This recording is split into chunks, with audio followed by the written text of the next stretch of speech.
Hey folks, welcome to an impromptu review of Kingdom Hearts 3. It's finally out, and I have been playing it a lot recently, completing the story, seeing the fun Disney worlds, and messing around with the post-game stuff, and I kinda want to make a video about it.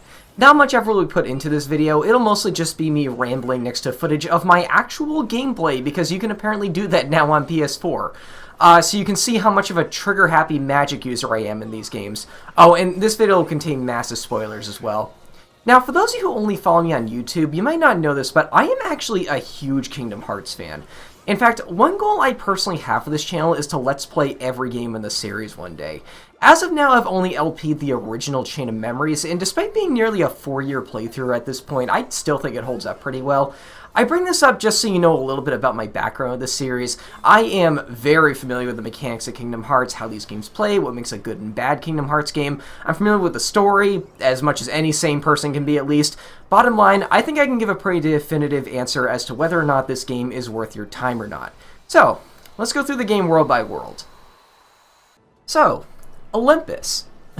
For a first in the series, the first world is actually a Disney movie. It was a weird change of pace, but one I was more than happy to go through. It's a returning movie too, and I gotta say, I was really happy with how it was portrayed here. Ever since 358 Days, I felt pretty burnt out with this world, as it was essentially just 2 rooms in a tournament area. In that regard, 3 right off the bat gave me a really good first impression, just about everything I always wanted from this world. I mean, you save a town, you run up Mount Olympus, and then you hang out in the realm of the gods. It does a really good job at teaching you all the new mechanics while still giving you a ton of stuff to explore. The bosses are pretty good too. They're overall a lot more cinematic in this one, which I feel is appropriate for a first world. After that is Twilight Town, one of the very few Kingdom Hearts original worlds in this game, which I overall found a tad disappointing. But that's not all we have to talk about here. This world is pretty short. In fact, you can't even explore the full town like you could in 2, which I found super disappointing. Please tell me I'm not the only one who wanted to run up that clock tower near like the Tram Commerce, whatever that area was. Hayner pens no letter back, and you help them look for Roxas for a bit, even though I thought they already knew who he was after 2. Whatever. While you're doing that, you run into the rat from Ratatouille, the rat whose name I can't remember because the game never actually calls him by his name. They just call him Little Chef. Please tell me I'm not the only one who found that strange. Kind of reminds me of In Birth by Sleep, where they always refer to Stitch by his experiment number. I really liked his cooking minigames too. Well, I didn't like the minigames per se, but the whole cuisine mechanic was a lot of fun to play around with. One big thing I love about RPGs is how much you can min-max them, and this feature really spoke to me in that regard. I actively went out of my way to look for new ingredients. This looks like a spot to find some new ingredient. That's a good meme, by the way. And the Keyblade you get for doing it all is really cool. Anyway, after that, the next world is Toy Box, based off Toy Story. This is probably the world I was most looking forward to since I love Toy Story 1 and 2, and I think it's also the first Pixar movie to be featured in the series. Anyway, I like this world. Running around Andy's room was really enjoyable, and the toy store was massive. I couldn't believe how good this world looked. The characters looked like their models were ripped straight out of the movies, although deep down I knew that probably wasn't the case because late 90s CG was kind of a monster. The whole Verum Rex thing was hilarious as well. Do you remember in one of the Toy Story movies it started with a gag of Rex playing a video game? Well, they did that here, but instead of it being about the adventures of Buzz, they created a trailer very reminiscent of actual games the director of the series has worked on. They even poke fun at the fact that the main character of it looked like Riku, which makes sense because they both have the same character designer. It was probably one of the most meta gags I've ever seen in a AAA game, and it completely caught me off guard. It was amazing. One thing I didn't really like about this world, though, was its overall story. The characters talked about how there are, like, 2 versions of the world, and, like, half of their friends are in one of them, although this never gets resolved for some reason. I'm not gonna lie, it kind of made me wonder if this game is going to do second visits like 2 did, but it didn't, which made me feel incredibly weird about it. That you never go to that many iconic locations from the movie, like Pizza Planet or Sid's house. Who knows, maybe if they ever make more of these games, they could flesh out this world a bit more. Although, I still really, really enjoyed it. I think this was well worth the wait. This world was fun. I liked it a lot. After that is the Kingdom of Corona, I think, based off of Tangled, which is a movie I've never actually seen. In fact, this is the first game in the series where I'm unfamiliar with most of the movies featured in it. I'm sorry, but I really have not seen that many Disney movies released after the early 2000s. To be honest, though, this might be my favorite world in the game. On top of being a huge fan of fantasy settings like this, I think it did a really good job at giving me the general gist of the movie's plot, complete with some gags that are so oddly specific that I wouldn't be surprised if they were recreated shot for shot from the actual movie. I was kind of scared the forest would blend in after a while, but every area within it was very diverse and unique.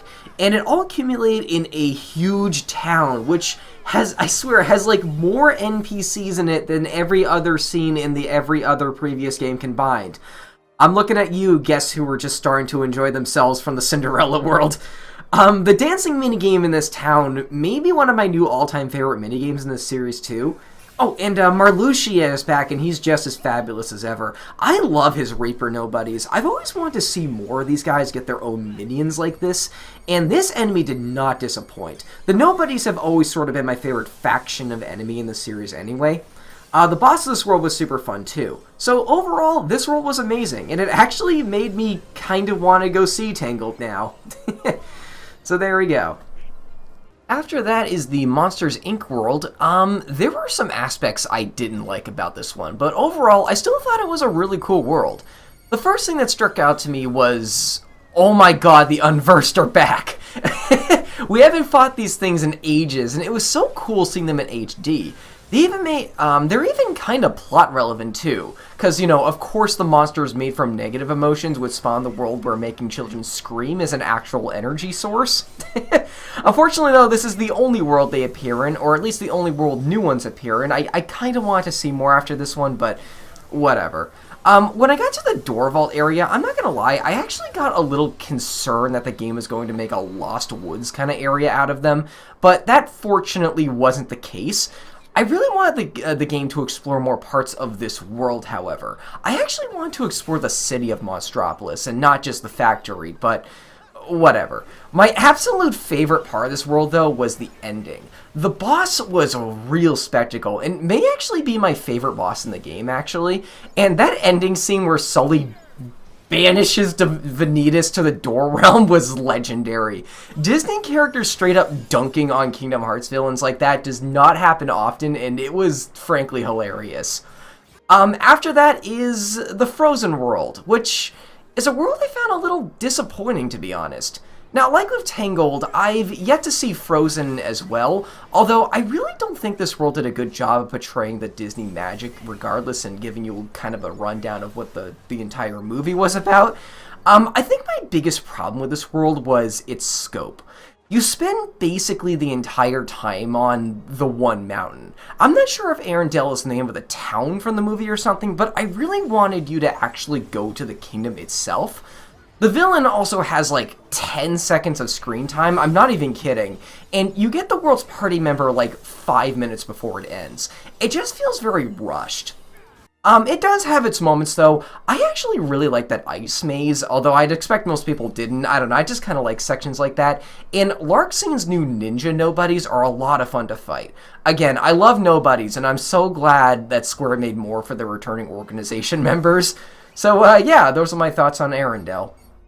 So after that is the Caribbean. I'm not gonna lie, this might be my least favorite world in the game. I know a couple of friends who absolutely loved it, but I just found it really frustrating. So frustrating, in fact, that I actually quit it halfway through and did the Big Hero 6 world instead, but we'll talk about that one in a second. The ship battle sections I found really annoying. I understand how they work, but I just kept getting nicked by cannons during the required battles, and it led to a lot of deaths I didn't feel were fair at all. And I was using the water shield, by the way, like, I don't know, they just kept hitting me. I feel like I got more game overs during these sections than any other battle in the game combined, and I was playing on the hardest difficulty too, like, oh my goodness. Particularly that giant tentacle boss was just a nightmare. This world also thought underwater sections would be a good idea to bring back. I mean, they're better than they were in Atlantica in the first game, to be sure, but they still felt weird, and it also felt like they nerfed your magic heavily, like deliberately for whatever reason. I mean, you can't even use the water spell underwater. What sense does that make? By far my favorite part of this world, though, was going back to it, and going back to around the different islands and exploring them. It is a weird sort of way, yeah. In a weird sort of way, it feels almost like an entirely different game. Although, I swear, once you get Glide, this world actually becomes pretty enjoyable just to fly around and find new islands. But until then, it just dragged for me. I'm sorry, but I didn't like this one. The next world is San Francisco. I'm sorry, I can't get over how good that name is. Based off of Big Hero 6.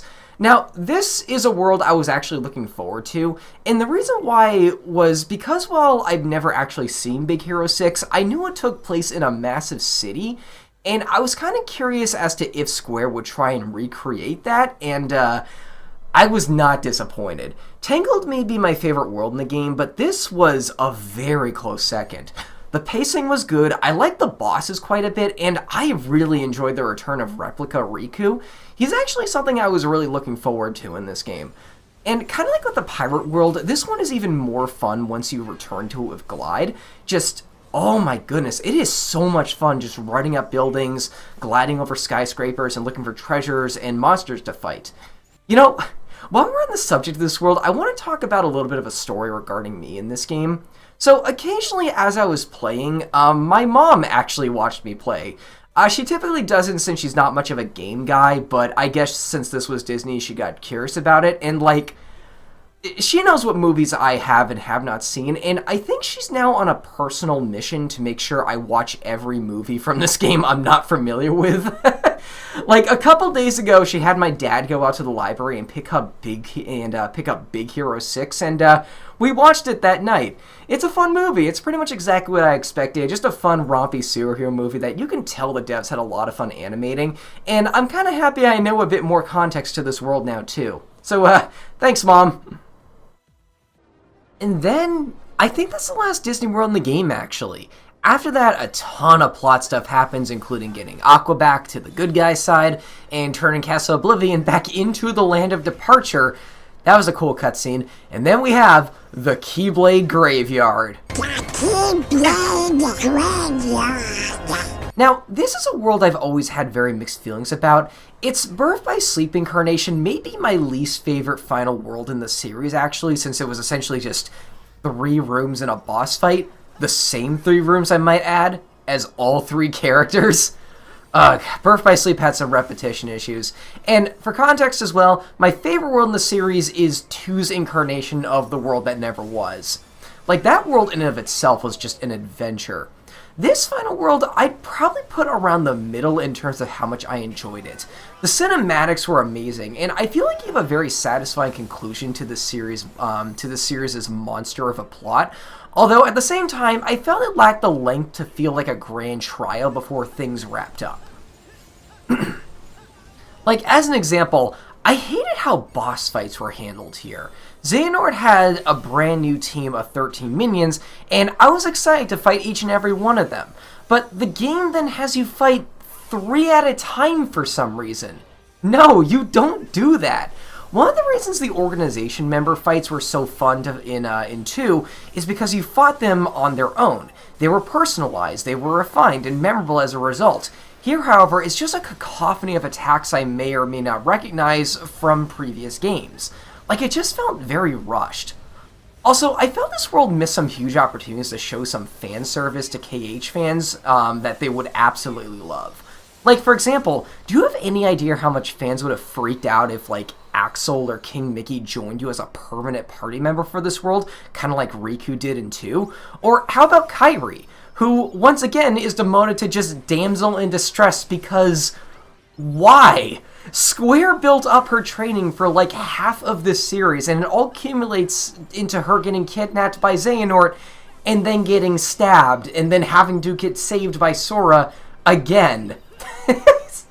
The more abstract parts I felt did hit home pretty well, though. That big cube where you chase down a million Soras was pretty fun, and I really like that town with the Latin name I keep forgetting that I think may be based off Daybreak Town from the mobile game. That was cool to see in HD. and I really like the final boss too.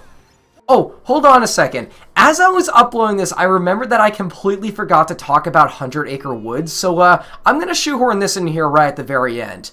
I like the mini games, and I love the Keyblade you got for doing it all, but why is this world like 15 minutes long? That was so disappointing. I loved how it was handled in games like 1 and 2, where like you would go back to it periodically with new mini games, but no, they didn't do that here for some reason. I don't understand why. Okay, back to the normal review. So that's Kingdom Hearts 3. Overall, I really enjoyed it. I think it was well worth the wait, and while I do have some problems with its story, I think it was a good send-off to this absolutely amazing series. Dare I say, I think you could enjoy this game even if you're not a Kingdom Hearts fan. You're going to be completely lost, and the story isn't nearly as satisfying on its own merits like 2 was, but the gameplay would more than make up for it. Right here is my personal list of Kingdom Hearts games from my favorite to least favorite. It's a bit different than most, I'd imagine, but I admittedly have some weird opinions on some of the titles in this franchise. Now, I might need to play this game again at some point to get a more definitive opinion on this title, but going off of first impressions, I would probably place Kingdom Hearts 3 as my second favorite game in the series, right between 2 and Dream Drop Distance. And yeah, there we go. I hope you enjoyed this video, and thanks for watching.